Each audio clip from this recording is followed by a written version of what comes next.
All right, everybody. Looks like Jake and I maybe caught a few minutes of break in the weather and the rain here, so we'll give it a shot. The outside walkthrough. This is not really meant to be completely a walkthrough of the trailer, but really our experience. You know, a couple weeks into this, first time owning a trailer, so a combination of an overview and really what what our experience has been and what we've had to purchase to get going so far. Let's start with the truck. We purchased a truck, but not really going to go into that. This was from the dealer. Didn't really, I guess I had an option, but they recommended this and I went with it. It's the Blue Ox weight distribution sway hitch. Again, I don't have anything to compare this to. I've trailed some boats which were smaller, but so far it's been fine. Probably like anybody else. We had a 5-hour ride home from Florida and did catch a few times a good bit of sway when a big 18-wheelers passed us. It wasn't anything unbearable, but I did white knuckle it a few times. But I think so far, it's other than the sway, once in a while, it's been fine. And we have a Ram 1500 here, which has pulls this thing with no problem. Most of the time I don't even know it's there unless there's an 18-wheeler passing us. This truck also has the air suspension. It's been super helpful for trailing. So once I hook this up, and we'll do a video about this one time, it goes, it brings the sag down, and then the air suspension just quickly adjusts and picks it back up to a level driving plane. So it's been really nice to have the air suspension. I have some inside tools, but specifically for our trailer here, I got some DeWalt 20-volt drill, air compressor, and a blower. Believe it or not, this has come in handy on our first 2 trips. So purchased that DeWalt, got 2 batteries. That's about it as far as tools, and this is just a toolbox we had at the house that I'm just leaving the truck now as we travel. Here it has what's called the power pole, or the power tongue jack. You guys probably know about this better than me, but so far no problems. It has the light, extends and retracts. For the Blue Ox sway bar, this was a tip that somebody posted early on when we sent a picture. I originally didn't have this vinyl 3M tape on here, so I recently installed that. So took these brackets off, put the vinyl tape on. Believe maybe that's even required by InTech, I think somebody mentioned, but nobody told me about that other than the forums. So we put that on to protect the aluminum. There's a few other things in the truck we bought since we're going to be traveling more, as far as safety gear, some cones, a patch kit, and some lights in case we ever have to pull over at night that we can put around the car, but maybe we'll go into those another time. I'll start in the front here. These propane tanks, this isn't too bad. I don't want to be picky, but depends. It probably can come up something better than that, but 2 full-size propane tanks. Right now, I have it over to the one on our left here. When this one will come empty, this indicator will light red, and then I can switch it over to this propane tank on the right side while I go and change this one out. So far, so good. No complaints or issues with the propane hookup. Again, other than this could be a little sensitive at times.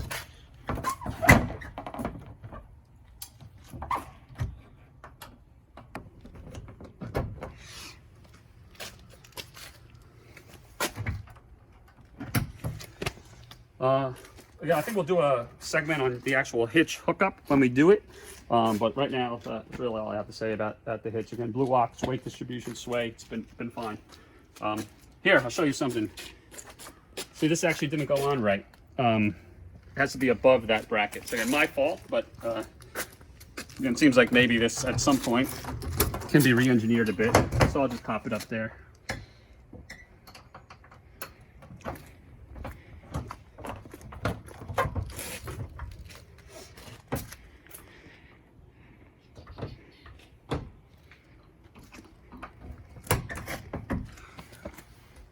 Okay.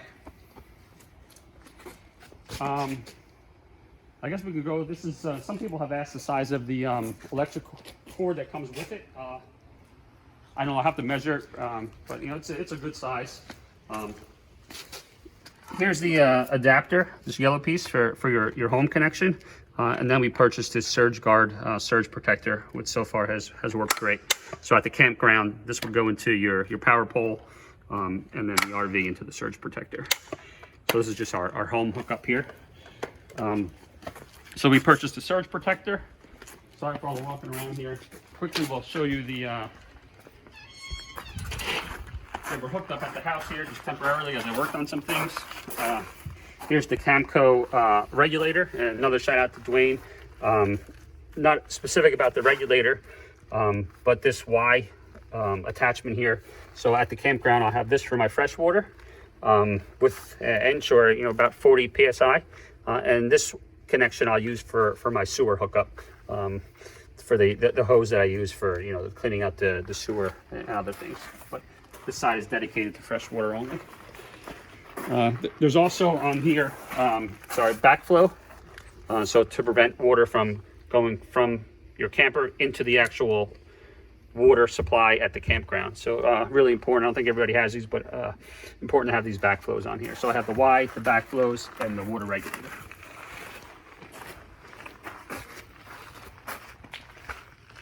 Not going in really any order here, but just random things that I walk through. Through these vents on here, these bug vents, they were really cheap off of Amazon. This install with the spring, and they give you a little tool. Got 2 rubber chucks from Amazon on this side. Again, just use them as your standard chuck. And then on each side, I have the X chuck to prevent some bounce. So in addition to the stabilizers, which I'll show you in a minute, these X chucks have really helped the bounce. Recommended by a friend of ours who has them. So here's the power connection. Again, this screws in and then into your power supply at the campground or our home. Our cable input, which we actually haven't used yet. And then, I don't want to get into this, but the solar connection. I know there's a lot of emotions and feelings about solar, non-solar. We're not there yet, but that is a solar connection at some point that maybe we'll take advantage of. Hop over here. This is our freshwater hookup. So this is where we connect our fresh water if we're connected at a park or anywhere that has connection. And then this cap here is where you would actually fill up your freshwater tank. So if you were boondocking, I believe it's 33-gallon freshwater tank and 39-gallon black and gray, I believe. Don't hold me to that. Jake, let's go down here and show them the actual sewer. So here you have the sewer pipe. So we'll do another video on this, but this is obviously where you connect your sewer, and then you have the wastewater for your gray and the sewage holding tank for your black. Again, we'll go into more detail here. These clips, again, I don't have anything to compare it to. They feel cheap, but they feel like they're gonna break at some point. Maybe they won't. Maybe this is standard, but I don't know. It just doesn't feel that sturdy. That's one comment. Okay, so we'll go into the sewer things a bit more in another video. Here's our sewer holder for the what do folks call it? I don't know, slinky or something. But here you go. So we have one 10-foot slinky in there. And then actually it started to rain, so we stopped, but I'm installing with Jake here another one that extends. So we're going to figure out exactly how long we can get it, but hopefully I'm going to be able to get 2 more, so I'll have 3 10-foot segments of the slinky. Again, so we're going to install this later on today. Hopefully we'll be able to finish it. Let me just put this hook on here. I just put this on here to prevent it from accidentally opening.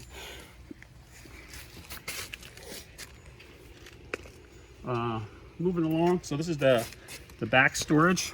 All right, so here we have really one of 2 storage compartments on this InTech, because you'll see we have the outdoor kitchen on the other side, so that limits the storage. It's not a lot of storage, but we try to only pack the necessities and what we're going to need. So far it's worked out for us. Again, as time goes on, we're filling it up, but hopefully we'll figure out what we need and don't need and take out what we don't need. Really quickly here, underneath the freshwater hookup was a outdoor shower hookup. Haven't used this yet, other than during the dealer walkthrough, but looking forward to use that when the weather gets warmer and hopefully we go to some beach locations. So let's, again, this was really intent to show you what we have purchased so far. So quickly we'll walk through this. I bought 2 of these crates. They're collapsible and foldable if you don't need them, so I think that would be beneficial. So in this one I have 2 freshwater hoses. Haven't used this one yet, but sticking with the white for the freshwater. The Taste Pure water filter. I believe this lasts about, depending on use, but approximately 6 months, I heard. This shouldn't be in here, but this was the shower head that came with the InTech, and if you watched my earlier video, we've replaced that with an Oxygenics shower head. This was a crimp tool, so didn't know what this was until last week. This is when we had the leak. Needed to purchase this in order to repair the leak, so I'll keep that in there. Gloves and hand sanitizer and bleach. This is really for any cleanup, specifically around the sewer connection as we wrap things up for our trips. I haven't installed these yet, but these are Save-A drops, so these will monitor the inflow of water. So I'm going to be using these for when I get into the sewer review. I use the sewer blaster, the Camco blaster, to fill up the freshwater, not the freshwater, the blackwater and gray water tanks before we leave. But I would like to know how much water I'm actually putting in those tanks before I flush them out. So right now I just leave the hose on for a few minutes, but hopefully I'll be able to know, once 5 to 6 gallons is in there through this meter, I'll know it's time to flush it out. So looking forward to using these on our next trip. Haven't used this, read some reviews on Amazon, just looking for something that, is quickly. So this is a washless, could use water, but waterless, not washless, a waterless car wash. Again, you can use water, you don't need to use water, but just something that will, might keep the shell clean when we're out at the campgrounds if it gets dirty. Just some extra O-rings for connections. Again, this, I probably wouldn't have this yet because we had the leak. I have some extra brass connections. This plastic one here is the one that failed us last weekend. Just keeping that there for a memory. And then these crimp tools. So a combination of the crimp tools and the brass fittings is what we use to repair it. This is a regulator. I said this came from the dealer, but I upgraded to that Camco one with the actual adjustable PSI meter, which I showed you before. And this, I think, came with one of my sewer connections that I'll show you later, but I think just kept this as an extra piece. All right, that's one basket. And then in the other, really quickly, this is the vinyl tape that I used up front there from 3M. Just some random tools, the cable. This is the grease I use on the hitch ball to keep the hitch ball and the tongue ball greased up. This is a 50 amp to 30 amp. Haven't had to use this yet, but I guess some campgrounds only have 50 amp. So we would use this to convert to 30. So I had to purchase that. I think a standard electric cord and our cable. And then in the back here, there's 2 more things. A bucket. So this is the bucket we use to bring inside to flush out from the inside the toilet and the sinks. So this, again, we fill this up with fresh water and dump it inside. And this I have not used yet. Haven't needed to, but probably will soon. But this is the Camco RE flexible swivel stick. Again, I mentioned in my inside video that having some problems with the sensitivity of the black tank. So I've heard that this comes in handy and helps clean for any clog up from the closer to the tank, the toilet, I should say, portion. All right, we'll leave that there for a sec. Installed this backup camera. This is the backup camera that InTech recommends. I thought that it would be on all the time.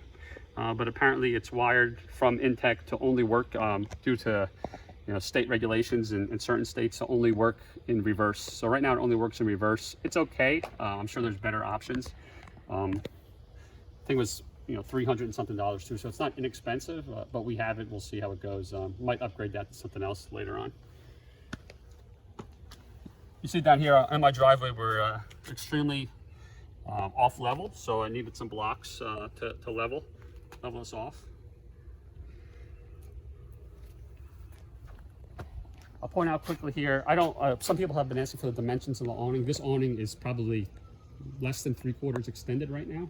So I have some trees here where I can't go out anymore, but it's a great awning. It has some wind sensors on it, higher and lower sensitivity setting. It was windy last weekend, went in automatically, and has a light all the way across the end of the Thule awning. Again, I'll get some measurements for you all, but it's bigger than it's shown right here. Also, some people have been asking, I think this might be locked, so I have to get the keys. So we'll get the keys in a minute. Maybe we'll do some bonus footage. I'll show you the kitchen. So that's locked right now, though. I have two outdoor outlets. Have not used these yet. So the other chalk, the X chalk on this side, and then these things have been extremely helpful. Highly recommend them. They're the Anderson leveling kit. So it has the chalk and the actual leveling kit, and we can show these in action, but you put these, each one in front of the tire, the front tire and the rear tire. On the side that's lower, and then you just pull up on them, and I use my Level Pro on my phone, and as soon as it's level from left to right, I just put the car in park and stop it and come back out here, put the chocks behind it, and you at least got that portion leveled. It's super easy to use. Highly recommend the Anderson. Two more electrical outlets. This door has a screen here. So you have the screen, this magnetic field.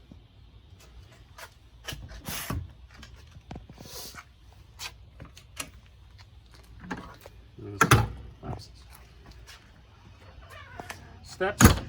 I think it'd be nice if these were automatic. Maybe in addition, not a big deal, but right now they're manual, so they fold up. But it'd be something that would be nice to have just a button or a remote for. This is the second storage area.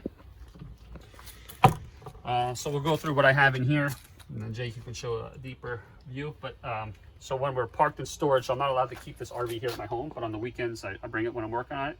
During the week it's just in the storage yard. So I have this TrueMax lock. I originally bought a different brand, the yellow one. It would not fit over this hitch tongue, so I had to return it and get this one. This one fits perfect, and it's much more sturdy. This is just a bag for the Camco, the yellow Camco leveling blocks. Again, right now I have 2 in the back, 3 in the back and 1 just underneath the tongue jack.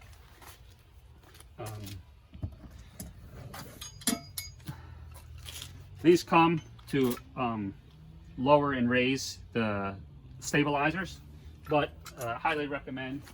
And one of the reasons I got the drill, just got this 3/4 extension, and instead of doing that manually, you just pop the drill down here, and it's as easy as that. Highly recommend that, especially when it's going to be 100 degrees out. What else we got here? These 2 pieces are for the sway bar, so the Blue Ox sway bar, and again we'll do another video on that hookup another time. And then this came with the X shocks, so that's to loosen and tighten those. I think that's really it. And this is the cover for the front window. I've used this before. It's not terrible to get on. Probably could be easier. You got to be careful not to rip it. The track is tight.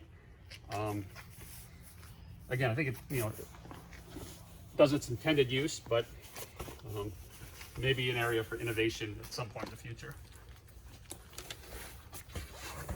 As far as the lighting outside, you have your controls here. So you have the awning, of course, the front accent light. Show them that, Jake, and the blue should be on. You have the over here the 2 front porch lights, and then that awning light I mentioned that extends and really lets off some nice light in the evening.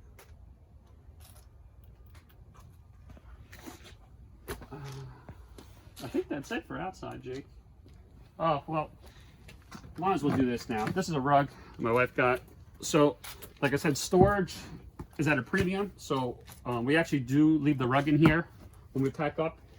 And for now, I'd like to, hopefully that second sewer pipe holder I'm installing will help out here. But this is the sewer box. So I have two orange hoses. And again, I will connect one of them or both of them if I need them to the Y connection over there that I showed you. I have the Sidewinder purchased. I haven't used this, but I have 2 slinkies. I'm gonna get a third one, and hopefully now these will both fit in those holders, each holder. So I'll have some more room in this box and maybe figure out where else I can store it versus just throwing it in the trailer. But the tanks do not have, on the InTech, they don't have a black or gray tank cleaner.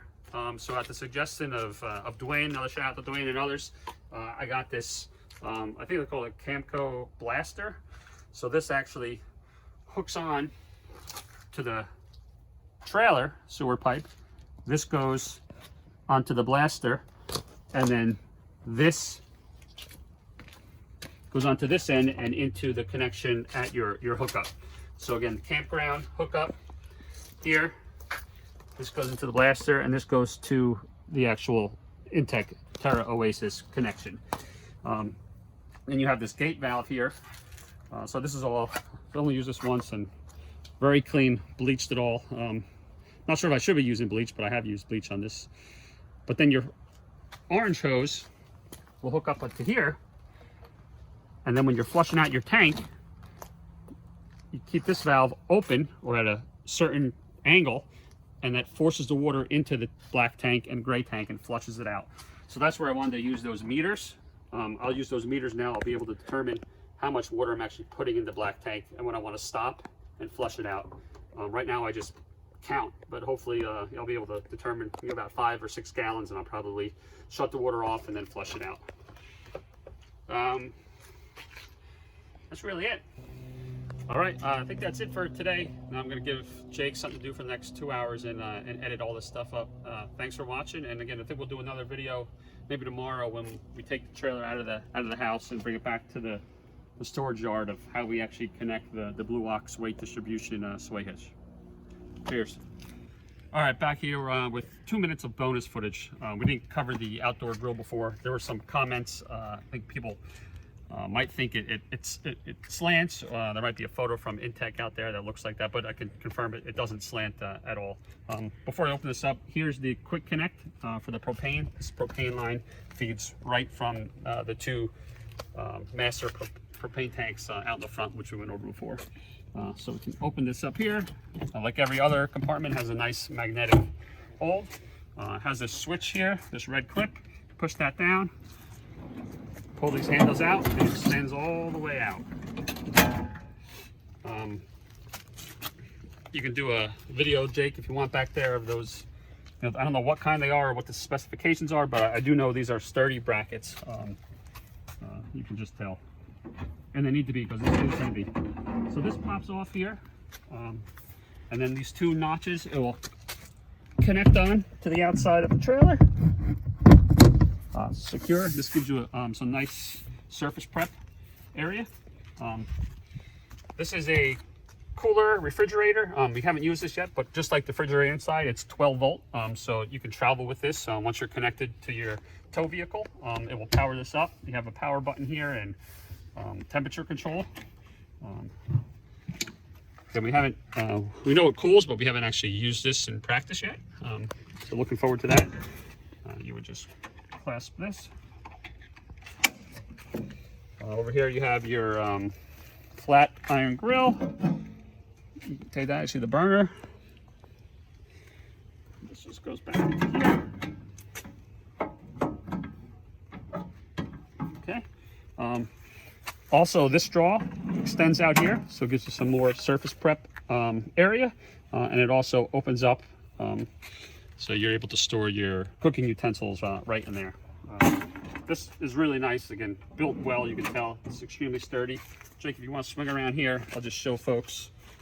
You know, so this is the actual propane connection. So this comes out of this hook and goes right into the quick connect. Really simple.